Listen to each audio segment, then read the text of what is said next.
I cannot believe it is Thursday already. I just finished up a call with Mace Startup, and now I am headed on into the office for another day of management training. One of my goals while I take this training is really to not just think about the things that they're presenting, but also take this as just a little bit of reflective time in terms of figuring out how to prioritize, how to focus, how to make sure I'm doing the most impactful things every single day.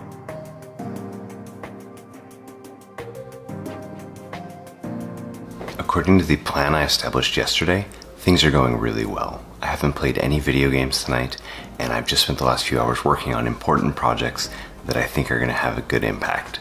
So I feel awesome about today. I was finishing up at the office day 2 of management training. So this is a training that people go through if they are leading teams at Google.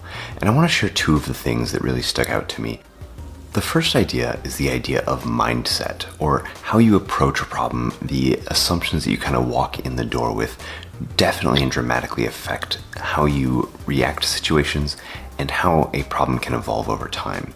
A really great example of this is the idea that, hey, if I walk into work thinking, oh, I'm gonna have a bad day, you're probably gonna have a bad day. And so this idea of generating a growth mindset instead of a fixed mindset says you need to be more open to criticism, you need to be open to changing, and the idea that you can always do a little bit better.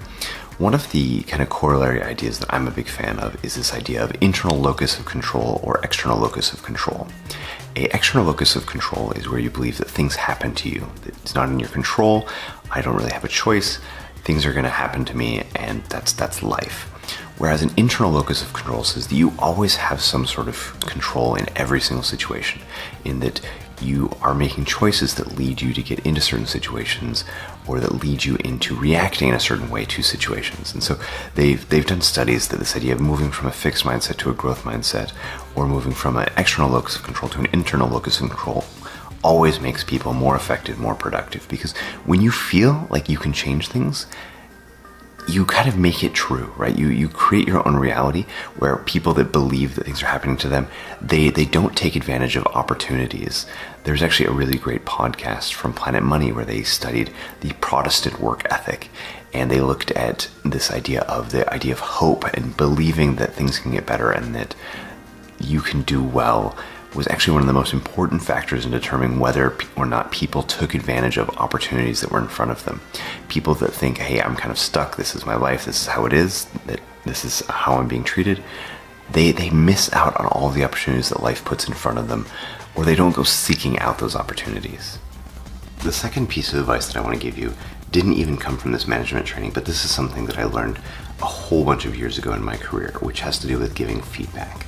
So they set up this whole situation, behavior, impact framework for talking about feedback and giving someone, hey, this is what happened, this is what the behavior that we saw was, and this is the impact, or why it was a problem, or why what the outcome that it created was that might not have been ideal.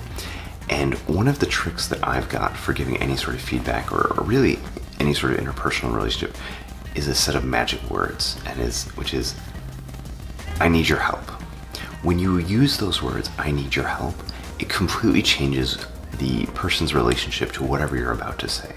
It kind of makes it feel like, instead of like correcting your behavior, they're doing you a favor, and this sort of positioning can be really helpful and really impactful.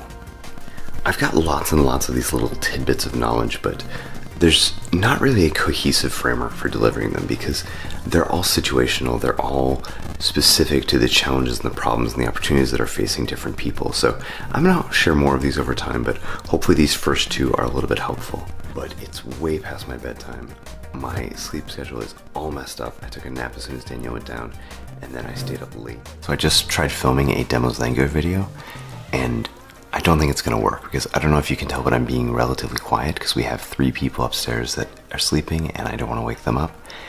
And for Demos Lango, I really want to be boisterous and loud and engaging, and I just don't know how to do that with Daniel. There's 2 states that the world is in. Either Daniel is happy and awake and I'm home and I need to be watching him and I can't really go and do Demos Lango, or he's asleep and I'm not watching him and then I can't be loud. And so there's like a disjoint set where I can't get this video done and I don't know how to find the space to do it.